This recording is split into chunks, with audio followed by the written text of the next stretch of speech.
Hey everybody, welcome to Get to Know Your Wedding Pro. My name is Reed with Best Made Videos. We are a wedding videography company based out of West Seattle, Washington. And I am very excited today, fresh and hot off her Best Made Weddings appearance. We have Fernandez with Party on the Rocks. And I'm so glad we were just talking before, your partner Claire, a business partner, had been on one of the first guests we had ever had on the podcast, almost 3 years ago. And I think it's great. You guys obviously work in tandem, and I think that it's just great to get, other voices and perspectives and to bring on the other side of the company. And I'm so glad because, I know you, but I don't know kind of all the backstory and everything. So I'm very excited to hear all that. Why don't you introduce yourself and tell us who you are and what you do? Well, thanks, Reed. I really appreciate you having me on. So I represent the nerdy compliance side of the business. I am the compliance officer for Party on the Rocks. Because we have a Washington state liquor license, we have to work very closely with the Washington Liquor Control Board, ensuring that we're in compliance with all of the wonderful Washington state liquor laws. My background actually came from the private golf industry. So about 25 years ago, I was the food and beverage manager of a private golf course. And that's kind of where I got my start with banquets and with parties and with the liquor laws that were really prevalent. And that was back when Washington State was in control of the alcohol before the Costco movement came, and it was privatized as opposed to run by the state. And before that, I belonged to, as a kid, I belonged to several service organizations where we actually planned fundraisers, and we did dining and we did banquets. And so I've just naturally worked in the banquet industry pretty much my entire life. And then I've been a human resources director, and I've been in insurance now for about 20 years. So I just have a lot of background in laws and in dealing with people and insurance. Yeah, because there's just so much, there's so much that goes into it. I remember even when we had Claire on talking about just it's one of those just really high liability things, right? That weddings have to have, people want to have liquor and want to have a good time, but then there's obviously just so many questions about wanting to make sure, you do it safe and right. That's so funny. I hadn't even thought about the whole privatization thing. Yeah, I remember, when that I don't even know how old people are that listen to this podcast, but when you used to have to go, you could only go to the liquor store, and that just would cramp my style, and now you can go into Safeway or QFC or Costco or whatever. That was obviously a huge, what was that, like 8 years ago, probably? Something like that. Yeah. It's really funny because everybody thought that we were going to save so much money because we were privatizing alcohol, and the state was like going to just not get any more money. And the state was like, well, you can privatize it, but now we're going to throw a 22% tax on it. We're still going to get our money. You can just buy it in Safeway instead of one of our stores. Yeah, I remember because I said, man, if I don't have to go to two stores, if I can go to one, I'll pay the other $4 or whatever. It's worth it for me not to have to go. But it is, yeah, because you see like, $9.99, but then it's, then they add on another, whatever at the register. Yeah, so there's like a 13% sales tax and then a 22% spirit tax that they tack on at a grocery store. Yeah. So it's interesting to me. Like I said, I think we see a lot from Claire, but I think she defers a lot to you, obviously, with your wealth of knowledge, just of everything going on. How did this all come about? I mean, how does someone that works at banquet halls, all that stuff, get to be hey, I want to start my own business and kind of get into the wedding industry? So Claire was actually working for a competitor who decided that they just didn't want to do it anymore. And, she and I have worked together for decades, literally. And I saw what she was doing, and I was honestly, I'm in the insurance business, and I get tired of delivering 45% rate increases to people and having employees, constantly, mad at me because of what their employer chose for their health insurance. And I just wanted to do something fun, right? And what's more fun than serving alcohol at a party?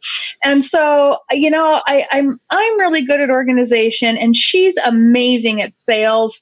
And so I was like, we have a very symbiotic relationship. She's my yin, I'm her yang. Why don't we go into business together, right? And so we decided we were going to go into business together, and we were trying to pick a name. And we knew we wanted to do event staffing and bartending. And I don't know if you ever heard how we got our name, but literally a friend of hers buys URLs. And he was looking at URLs one day, and he goes, "Hey, there's a dot rocks out there." And he's like, "Oh my God, what about Party on the Dot Rocks?" And she called me and she's like, "Jan, this is the name of the company." And I was like, "Done." And that was it.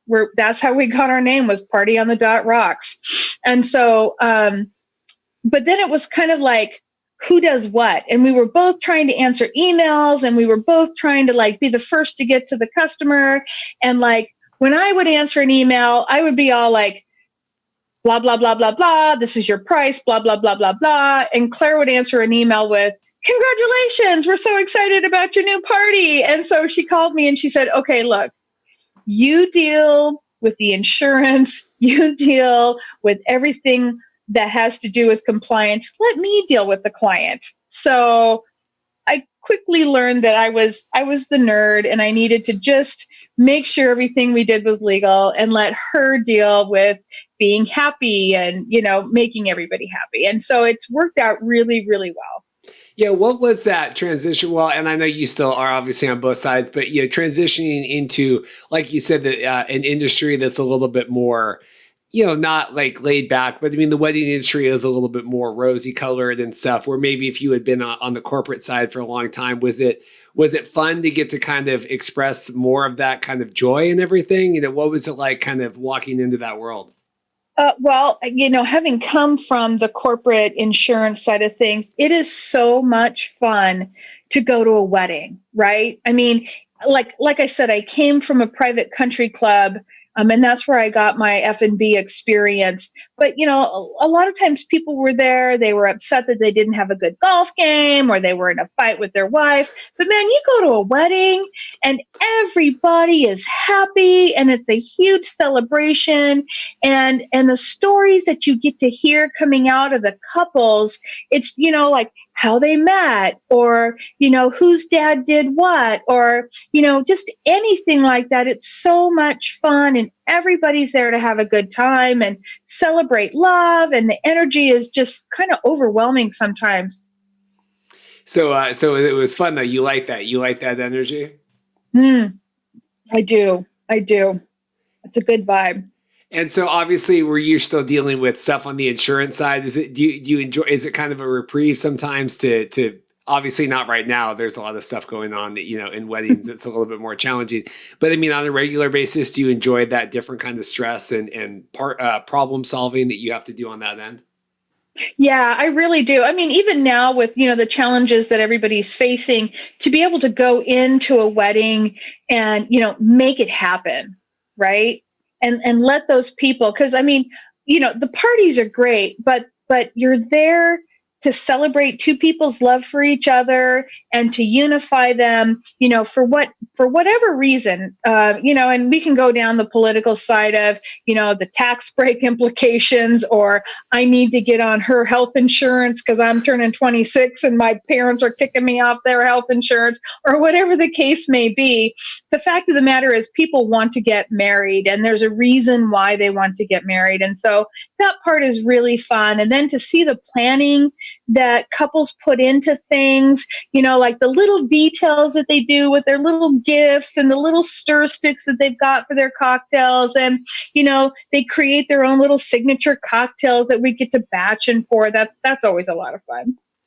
As someone that kind of handles a little bit more of the, like, the liabilities and the insurance and stuff, I know you see stuff online all the time, people asking, things that you definitely like can't do, or, things they want to have alcohol in a way that maybe isn't, allowed. I mean, do you ever run out of hearing these things and you're like, these people are crazy. Like they have, like, you can't do that, or we can't. I mean, I'm sure it's just a never ending, like, yeah, yeah, this is actually how we have to do it.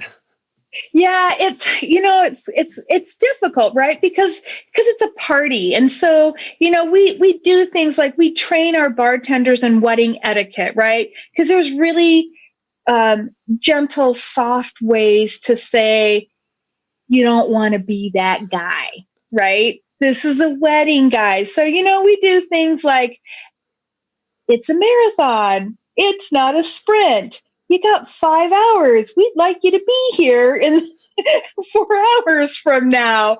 Or, we do things like, let's have some water and come back and see me. Or, you know, um, I can hand you this drink, and if you choose to hand it to Susie, who's 19, that's on you.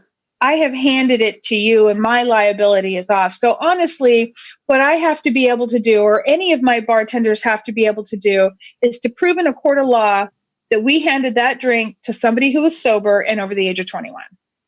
So really, that's what it comes down to. How did you get interested in this world to begin with, all the way back, just kind of, in the food and beverage industry and kind of all that? I mean, is that something you went to school for and studied? Was that something you were interested at with events and things like that?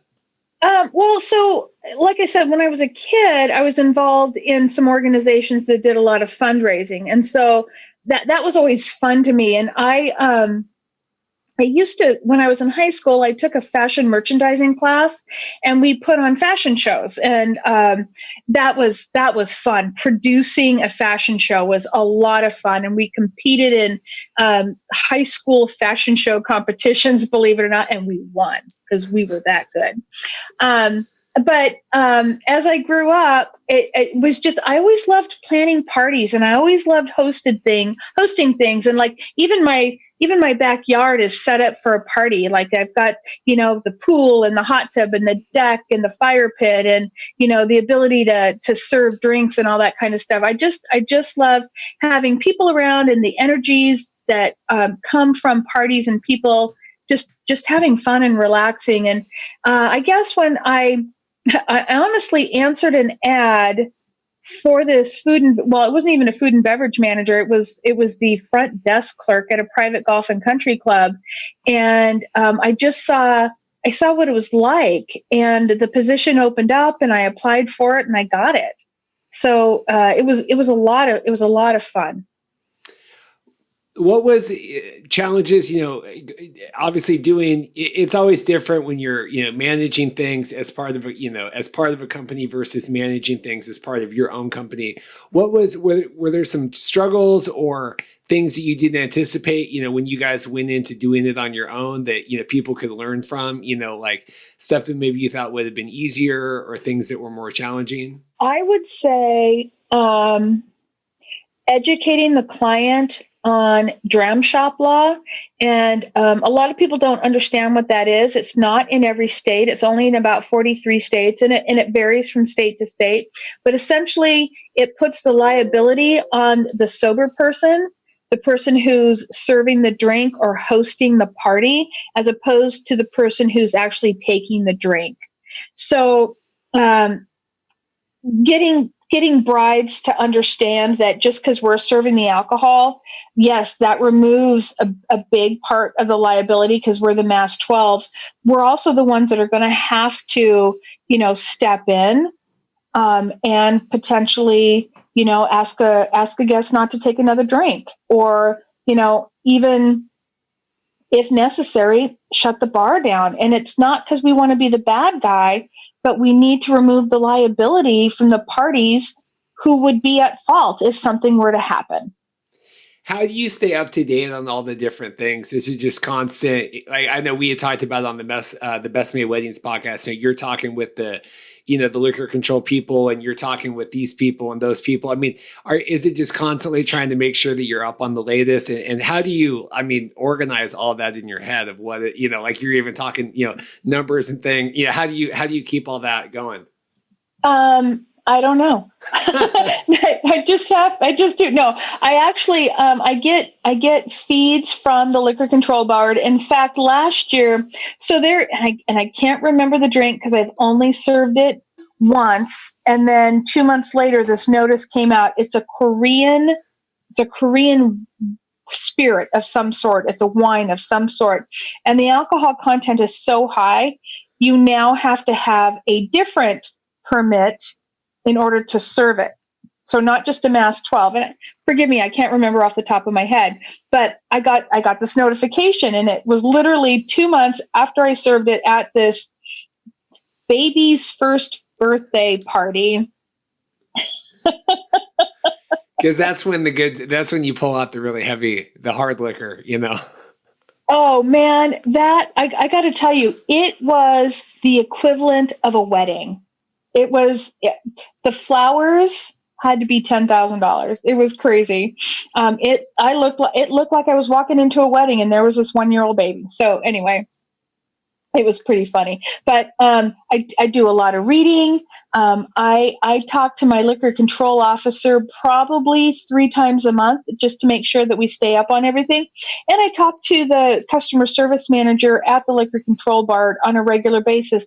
And there's a lot of things that I have learned since getting our liquor license in 2017 that a lot of people don't know. So, like, one thing is, you don't actually have to have a banquet permit for a wedding. It's only if the venue requires you to. Banquet permits are required for corporate events. So a wedding is a private party that could be held in a backyard, right? But typically there's more guests than can be held in a backyard. It's the wedding venue who wants to put the liquor control board on notice that there's going to be a private party where alcohol is being served. I personally think it's a great idea, and I don't discourage any venue to have one. But so that's one of the things. A wedding venue does not have to have a licensed or insured bartender pouring at their wedding. Do I think it's a good idea? Absolutely. I think that they also should require that the wedding venue should require that the bartending service provide a certificate of insurance. Sometimes they're called a COI, and that the wedding venue should be added as an additional insured. That's just another layer of liquor liability that you put in place. Do you think that people have gotten smarter about making sure that the people that are serving the alcohol at their weddings are a company like yours that is, you know, licensed and insured and all of that? I know it's obviously hard for me to judge just because, you know, years ago when I was getting started, you know, you do these dinky weddings and it's a friend or whatever. And so, you know, we just don't do a lot of those weddings anymore. So I don't know, but do you find that people have gotten smarter now about wanting to make sure that the liability and all that's taken care of? I think wedding venues and I think wedding planners and day of coordinators have gotten smarter about it. Do I think that brides still want their cousin who have a mass 12 to do it because it's free? Absolutely. Is Yeah. that how do you educate them on that, or what do you try to, because obviously you guys do all this work behind the scenes, all the education, you like you said, checking in with everybody, all this other stuff, you know, that no one ever sees, right? How do you convey that to the client and make sure that they, you know, that they know the severity of making sure that they're covered day of? So we talk about liquor liability, we talk about insurance, we talk about the venue having that level of insurance put in place with our certificate of insurance, adding them as an additional insured. We talk about us not knowing who any of their guests are. So there's no bias. There's no, oh, come on, Joey, you know me, right? There's none of that. And there's no temptation for my bartenders to take a drink with your guests. Yeah, I know that is hard when it's, yeah, when it's that personal connection. I guess I didn't even think about that as opposed to just people wanting to get like free drinks and stuff behind the bar, but obviously like them having the bias to overserve people that maybe they know or whatever. Yep. I remember years ago we had a wedding on Bainbridge, and it was like one of these Craigslist things, 2 days before or a week before, and I think that they had gotten everyone off Craigslist, and the bartender was in the closet asleep on the floor by about two Oh hours yeah. into and you just think, man, like, this is just not. It's just the safety of that, right? And not having anyone that can control what's going on, it's definitely scary. Yeah, I mean, we've seen it. There are venues that don't require a licensed or insured bartender, or they don't require, or they require somebody with a Mass 12, but they don't necessarily require them to have insurance. And so they'll get their cousin, and the cousin's drunk, before the end of the cocktail hour. So it does happen. It's unfortunate when it does. And at one point, I know we did this one wedding where we were the event staff, and the bartender was drunk, and he just kind of left. And one of my people said to Claire, she was the lead on that team. He's like, "Well, do you want me to jump on the bar?" And Claire said, "Absolutely not. You were not hired to be a bartender. The liability is on that bartender. It is not going to be on us." Yeah, do you guys hear horror stories sometimes that just make you kind of shake your head? Yeah, yeah. Unfortunately, there was a wedding last summer, and I wouldn't disclose the venue even if I knew the name of it. But they had their own bartenders, and there was a couple that was overserved, and the couple died. The bride and groom died leaving the wedding. Wow. Yeah. So I mean, it does happen. Liquor's nothing to mess around with. Did you ever think that, years ago when you were starting your professional career and how often you would be talking about liquor and all that now? I mean, it's No, just one of those things. no, no, not at all. I thought when I very first thought about starting the company, I thought it would be fun, pouring drinks at a wedding and chatting with people, and something different than boring insurance, right? I never realized, it's like I was going to be a bartender. I wasn't going to be the compliance officer. But it's kind of the best of both worlds, being able to incorporate kind of what you did before and what you love with kind of a new adventure, huh? It is, and I truly love what I do with Party on the Rocks, and I think we have a really great business model. The fact that that we were able to figure out how to get a liquor license um, has just made us that much more successful. And I think the way that we developed my HR background. Afforded me the ability to have connections in the HR world. So I sit on a board of directors for human resource managers. So I have employment law attorneys at my fingertips. I have human resource directors for major, multi-billion dollar companies that I can ask HR related questions. In fact, I went to them when I needed to get job descriptions. I was like, "Hey, Sue, can you do me a job description for a bartender and an event staffing person?" And she did it for me, right? And I had an employment law attorney draft up my first contract for me. So that was really cool, and that really helped us, get kind of a leg up on everything. And we use a behavioral based um, interview question set. So when we're asking employee or potential employees questions, it's about a behavior. So it's going to tell us whether they're an introvert. It's going to tell us how they handle stress. It's going to tell us what they would do in a situation where they may not have complete control, as opposed to, tell me what you did in 1999 kind of thing. When you guys see, I know that having the liquor license is something that's important to you guys, right? And is obviously it's a huge selling point that you guys use. Talk about just the importance of that, because I don't I know what the importance is of that, but what is the importance that you guys have that? Well, honestly, the liquor license is more on the corporate side of things because corporations don't want to deal with anything, and the nonprofit side. So, we can just bring the party. But a lot of times people are looking for knowledge, education, subject matter experts, right? And having a liquor license just gives us that extra edge, because we did go through the hoops. We did go through a 10-year background check.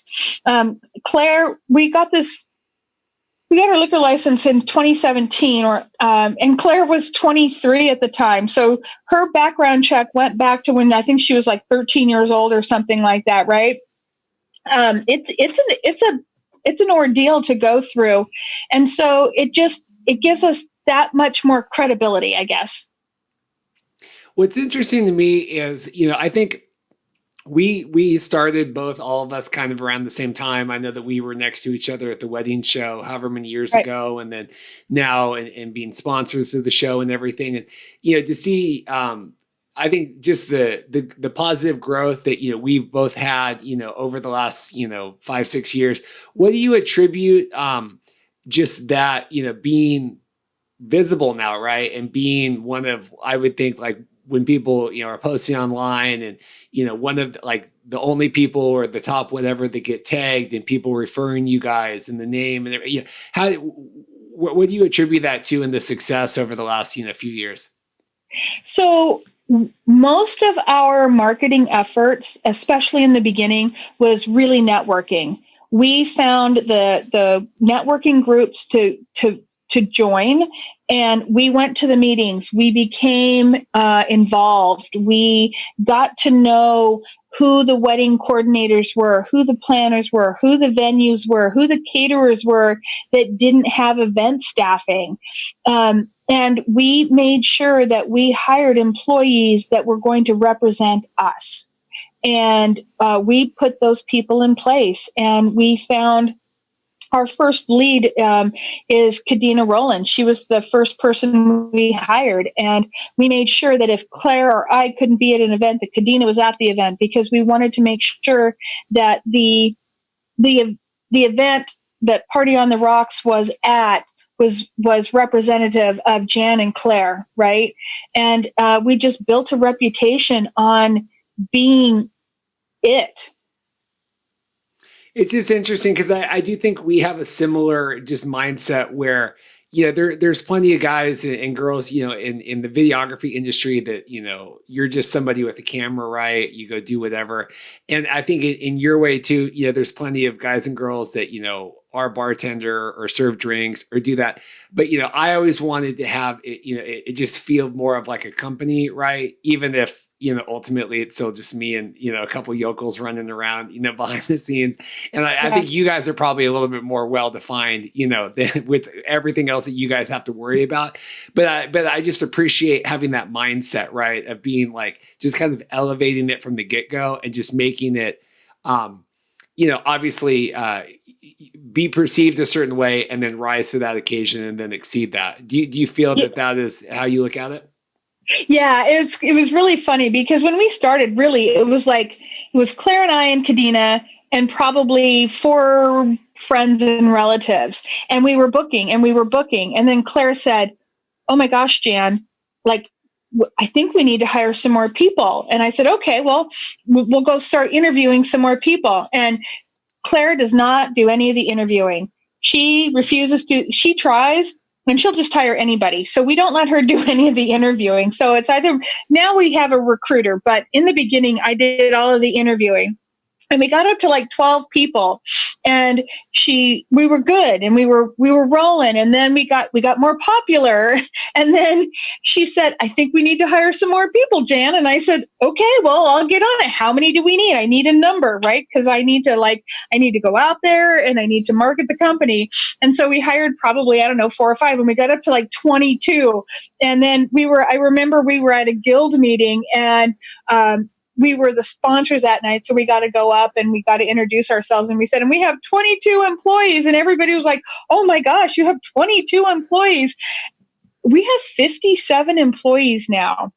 And it just kept going. And, keeping the level of service is is, I think, the biggest challenge, because we have to make sure that we have the leads in place that share the same values that we had when we started the company.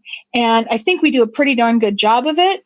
But it's constantly working, and it's constantly educating, and it's constantly reminding. And that's just the way business is.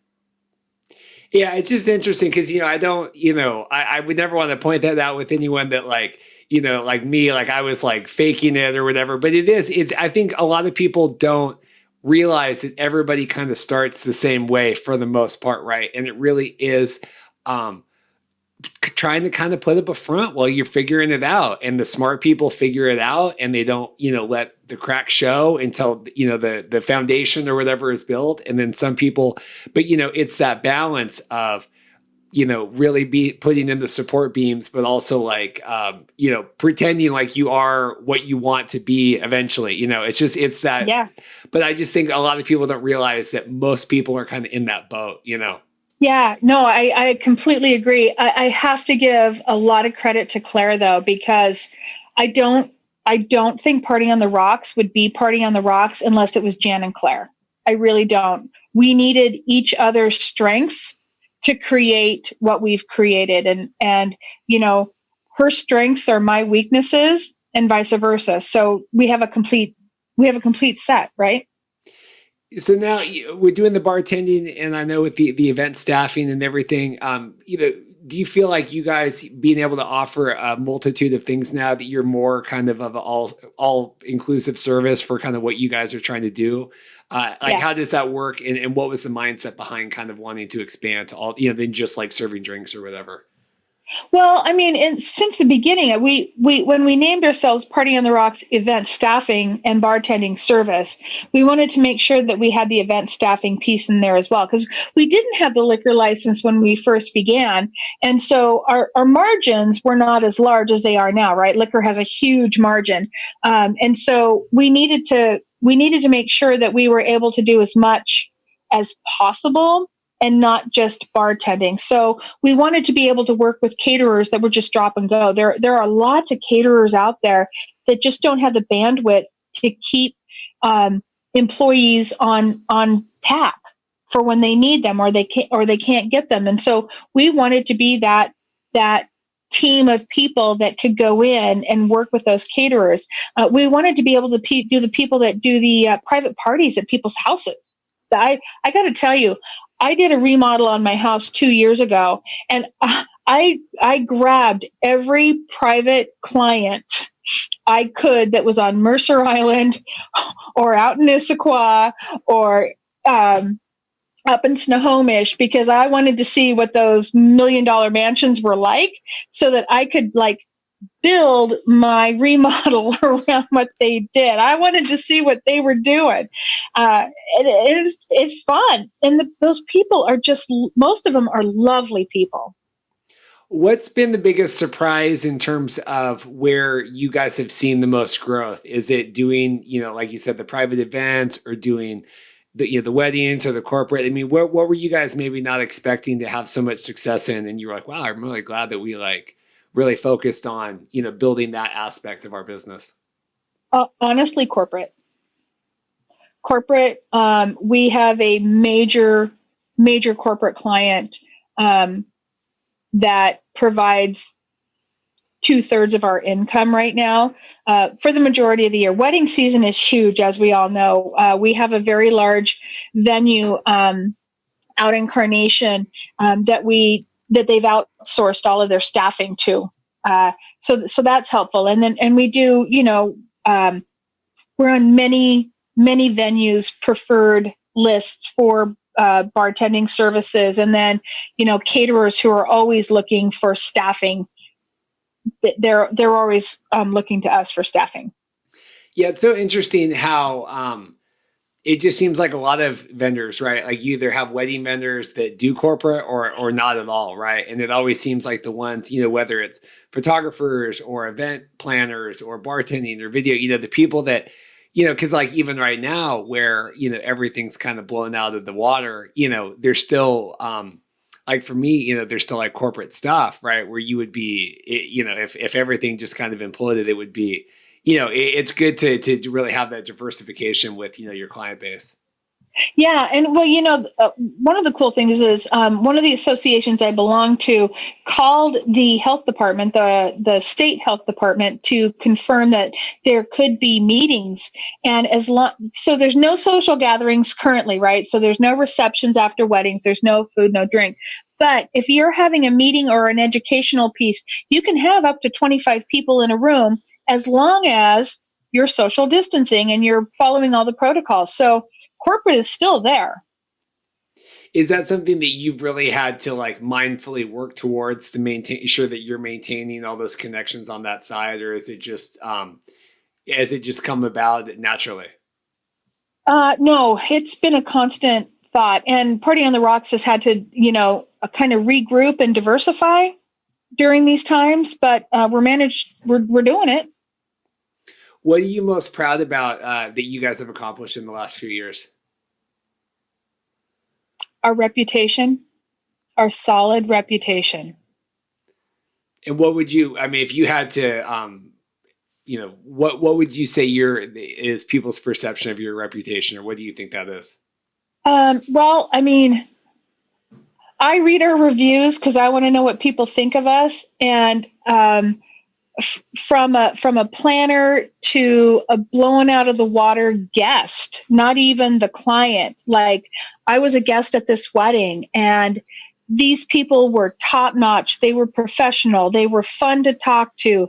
They were engaging. I didn't know anybody there, and they talked to me. Things like that. That's what makes me feel good about my team and what we do and what we train and the kind of people we hire, right? We hire people that are going to be your friend that night if you don't have any friends. Where are you guys looking to continue to grow in the future, kind of once we get past all this stuff that's going on? I mean, besides, just surviving. Do you want my opinion, or do you want Claire's opinion? I want your opinion. I want to take this out of the universe. I want Party on the Rocks to grow. Now, do I want it to explode? No. I want to take it in steps that are solid and thoughtfully laid out, right? I don't want to just say we're going to be in every city in the United States. No, that's not what I want to do. But I want to build it into something. And do you feel like you guys have the stepping stones to do that? Yeah. Yeah, I do. I think we may. Oh, go ahead. Oh no, go. You go.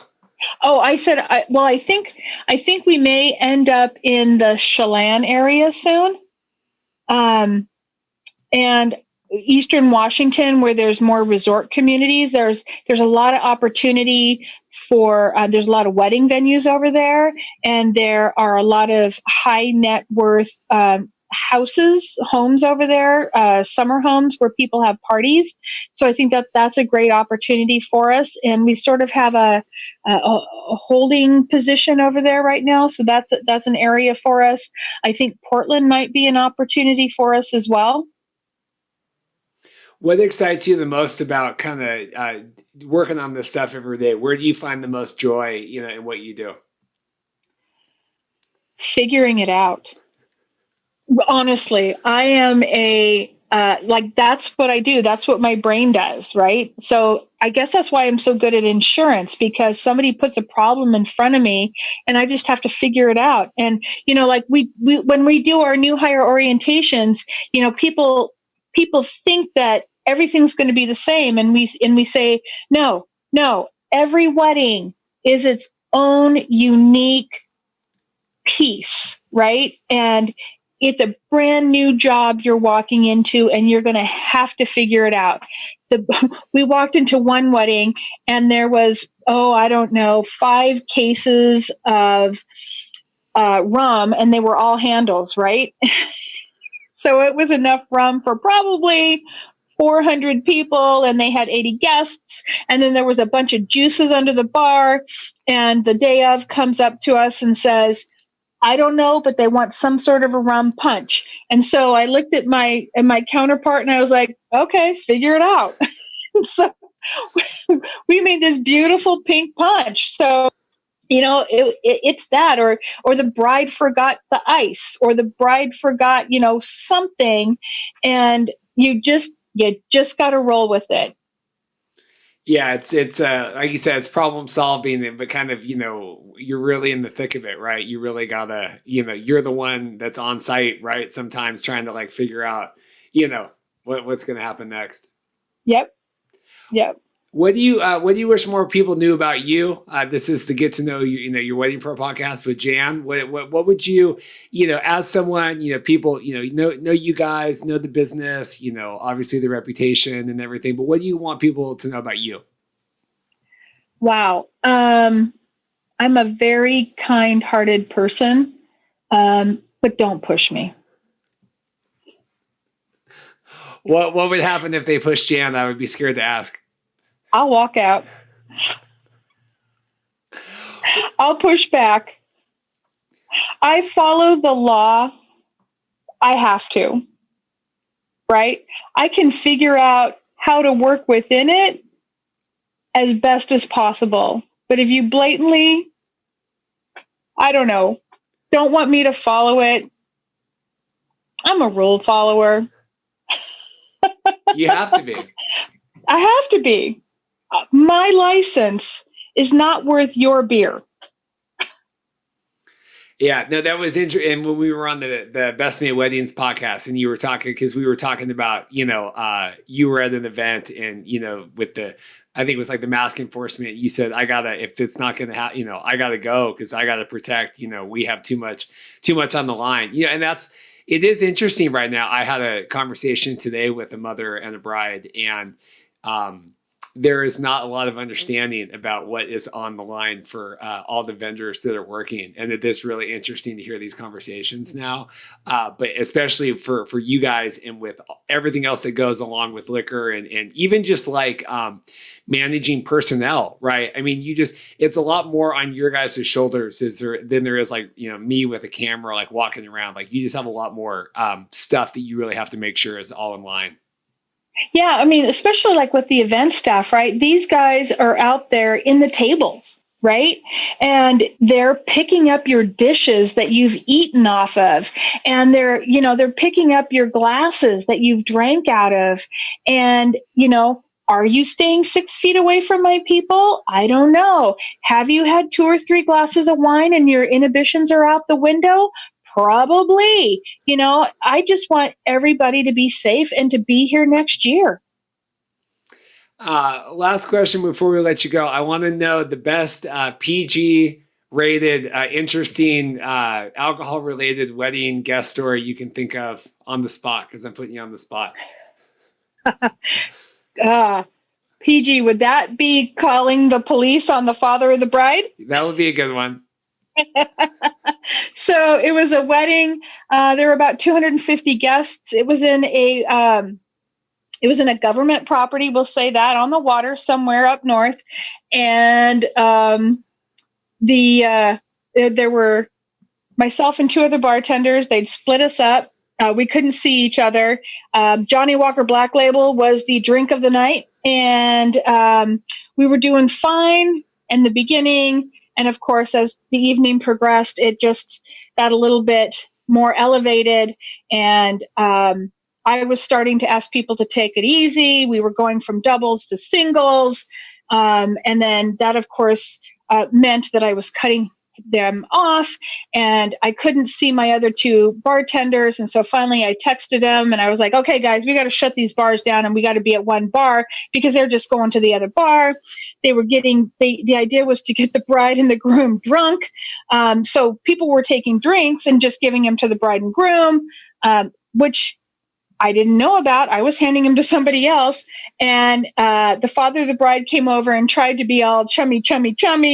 And I was like, sir, I'm just asking your guest to bring it down a notch. And he immediately became belligerent with me. And I said, I don't want to have to shut the bar down.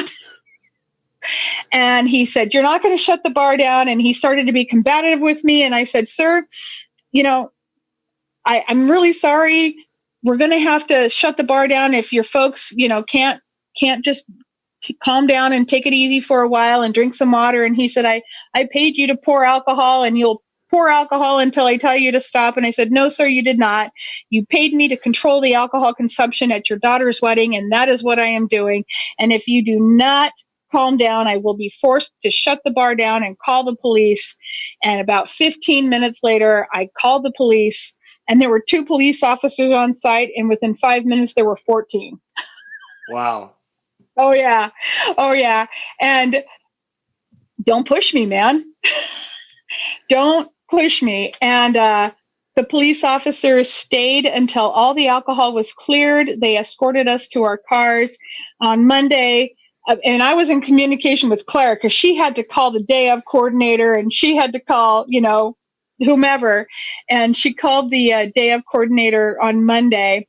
And she had her on speakerphone. She happened to be over at my house, and she said, "I just wanted to know how everything went. I understand that there was, some friction." And the day of said, "Oh my God, I am so glad Jan was there.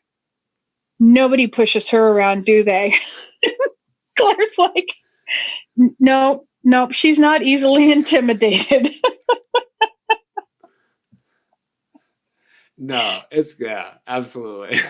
Yeah. So that's my fun story. And, it wasn't fun. I didn't want to be that guy. But when alcohol becomes overserved, got to do what you got to do. No, exactly. And I mean, obviously, we laugh about it now, but it's because, you guys were put in place to be that, that layer of protection, right? To Yep. stop something really bad from happening. And I do think that, weddings are definitely get out of control, 5 hours of free alcohol. No, I remember you just made me think we were at a really nice golf course over on the east side, and it was like a Serbian wedding, and they had the cocktail hour, and the guests were going up, and they were ordering like 2 doubles, and it Yep. was, before dinner, this was like cocktail hour, and so the venue finally had to come out and say like, okay, just 1 drink per person and 1 shot per drink now the rest of the night. And I'm like, man, if you guys are getting cut off before dinner, like that is hard. That is hardcore. This is like, we were in the back eating. I'm like, it's 7:15. Like, what is happening here? And they said, well, we got to shut it down. We got. So, I mean, you want to make everybody happy, but I think that's a little, getting that. It's a marathon, people. It's not a sprint. Well, this has been so great. I'm so glad we've got to talk twice this week, which is better than any other week where we don't chat at all. So this has been fun. I do appreciate you taking the time to do the Best Made Weddings podcast, and then obviously to come on to do this. I do think it's great when there's multiple people involved in the business to hear all sides of it, and especially one that is one of our oldest guests, like I said, and one that's been around as long as you guys have. So thank you so much for doing that. Thank you for having me, Reed. I appreciate it. So we talked about it, Party on the .rocks. Anywhere else where you would have people check out all your different services and everything? Yeah. So our Instagram handle is at Party on the Rocks Seattle. And then, of course, our Facebook page is Party on the Rocks. And check us out. And you guys post regularly and excellently, and it's all good. It's a well-oiled machine. We still have been consistently posting since March 12th. Yep. No, it's good. I think you have to. I think it's good, and no, I see it, so I know that it's going out there. So it's great. Thank you. Well, thank you so much again. If you're like Jan and you're interested in coming on the podcast, you can go to www.bestmadevideos.com/podcast guest. And that's a nice, easy questionnaire that you can fill out unless you're like Jan and I personally message you and say, we got to do this. But if you're someone interested in coming on, that would be a great way to start. And Jan, I do really appreciate it. And I hope you have a good night. And I hope we all get through this. And we'll see you at some weddings here in the near future. So. Cheers, man. Thank you. Awesome. Thanks.